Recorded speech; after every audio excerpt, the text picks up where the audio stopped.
Ang tulong natin ay nasa pangalan ng Panginoon. Siya ang lumikha ng langit at lupa. Ating ipahayag ang ating mga kasalanan sa Diyos. Ang ating Diyos ay Diyos na mahabagin at mapagpatawad.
Mapalad ang tao na pinatawad na yaong kasalanan at nalimot na rin ang kanyang nagawang mga pagsalangsang. Mapalad ang taong sa harap ng Panginoon ay di na pinararatangan ng kasalanan, dahilan sa siya ay hindi nanlilinlang. Nung hindi ko pa naipapahayag yaring kasalanan, sa buong maghapon ako'y nananangis sa matinding lumbay. Sa araw at gabi, bigat ng kamay mo ang nararamdaman, ano pa't wala nang nalalabi akong lakas sa katawan. Hamog ang kaparis na dagling na tuyo sa sikat ng araw. Ako ay lumapit sa iyong harapan at salay inamin. Ang aking nagawang mga pagsalansang di ko inilihim. Pinagpasyahan ko ang lahat ng ito sa iyo'y idaing at aking natamo ang iyong patawad sa sala kong angking. Mga minamahal, sinasabi sa unang Juan 1:9, kung ipinapahayag natin ang ating mga kasalanan, maaasahan nating ipatatawad sa atin ng Diyos ang mga ito at lilinisin tayo sa lahat ng ating kasamaan sapagkat siya'y tapat at matuwid. Salamat sa iyo, O Diyos. Pinatunayan mo ang iyong pag-ibig sa amin nang si Kristo ay mamatay para sa amin noong kami mga makasalanan pa. Ngayon ay buksan mo ang aming mga labi at kami ay magpupuri sa iyo.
Exodo 3:6-14-15.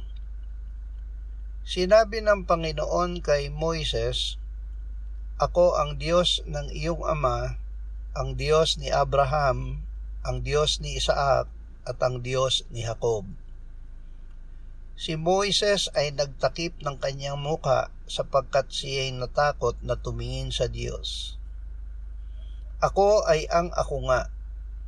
Ganito ang sasabihin mo sa mga anak ni Israel, sinugo ako sa inyo ni ako nga.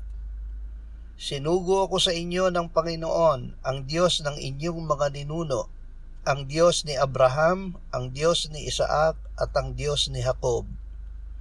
Ito ang aking pangalan magpakailanman, at ito ang itatawag sa akin ng lahat ng mga lahi. Ang Diyos ng mga buhay." Ang ating Diyos ay hindi Diyos ng mga patay, kundi Diyos ng mga buhay. Ang ating mga minamahal na sumasampalataya na yumao ay buhay pa rin sa Diyos. Tayo ay may pag-asa at katiyakan na tayo ngayon na nabubuhay kasama niya ay mabubuhay kasama niya magpakailanman. Awit 148, 1, 2, 13 at 14.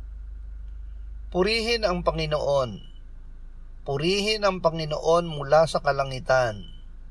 Purihin siya sa mga kaitaasan. Purihin ninyo siya kayong lahat niyang mga anghel. Purihin ninyo siya kayong lahat niyang hukbo. Ang pangalan ng Panginoon ay purihin nila, sapagkat tanging ang kanyang pangalan ang dakila. Nasa itaas ng lupa at mga langit ang kaluwalhatian niya. Nagtaas siya ng sungay para sa kanyang bayan, ng papuri para sa lahat ng kanyang mga banal, para sa mga anak ni Israel na malapit sa kanya. Purihin ang Panginoon. Walang hanggang papuri. Ang Diyos ay lagi nating purihin. Ang kanyang pangalan lang ang dakila at ang kanyang kaluwalhatian ay nasa itaas ng lahat. Sa ating pang-araw-araw na buhay, ang Diyos ang may kontrol. Kahit sa gitna ng paghihirap ay maaari tayong magpasya na purihin siya. Sa pagbabalik ni Jesus ay kasama niya tayo upang makapiling ng Diyos magpakailanman. Doon ay magpupuri tayo sa Kanya ng walang hanggan. 2 Tesalonica 2:13-15 at 17.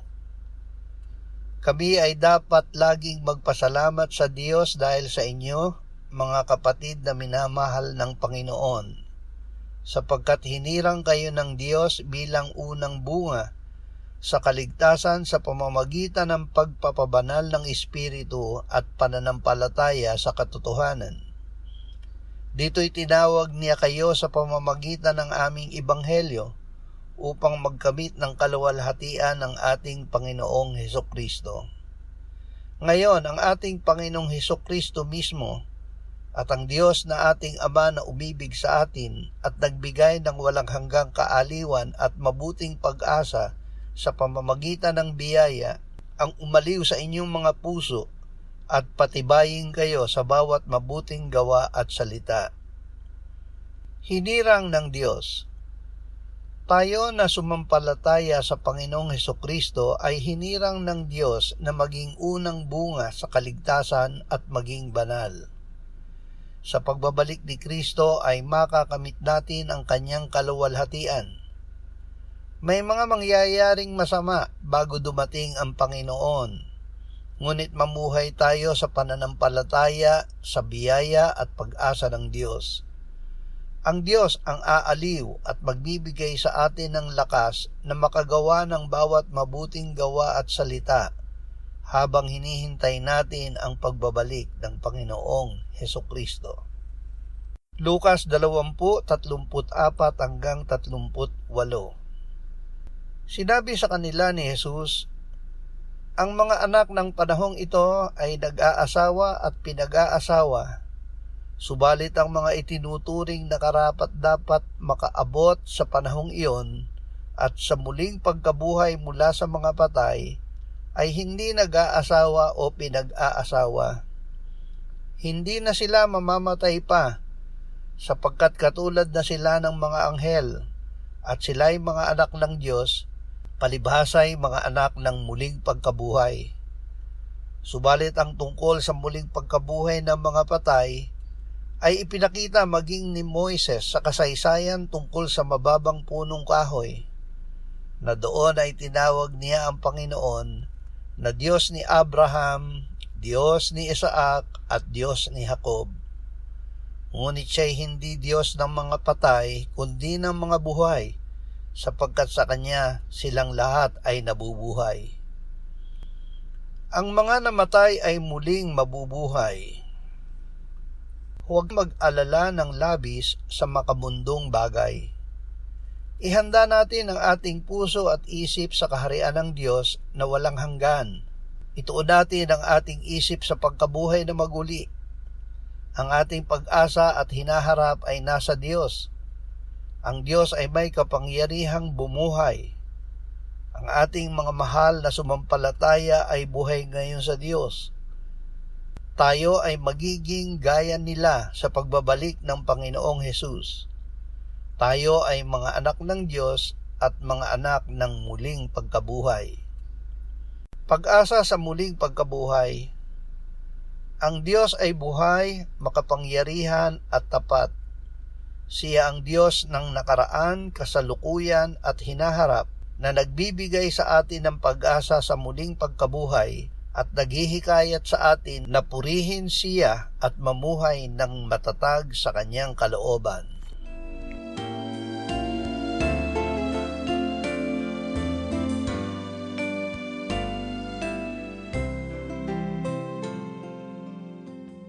Manalangin tayo.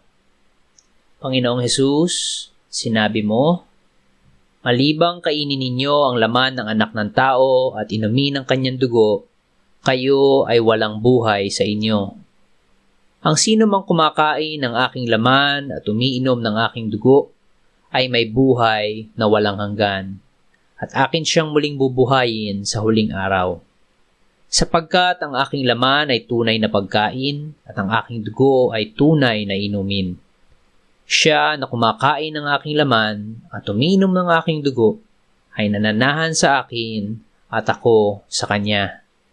Kung paanong buhay ang Ama na nagsugo sa akin at ako ay nabubuhay sa pamamagitan ng Ama, gayon din siya na kumakain sa akin, siya man ay mabubuhay sa pamamagitan ko.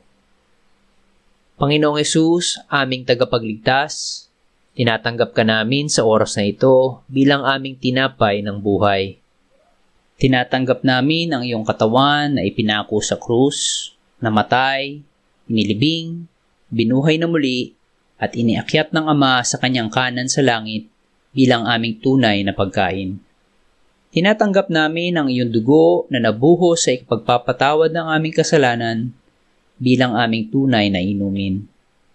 Manahan at mabuhay ka sa amin upang kami ay mamuhay sa pamamagitan mo kung paanong ikaw ay namuhay sa pamamagitan ng Ama. Salamat, Ama, sapagkat dahil kay Kristo, kami ngayon ay nakapamumuhay kasama mo kaisa ng Espiritu Santo. Sa iyo ang lahat ng kaluwalhatian, ngayon at magpakailanman. Amen.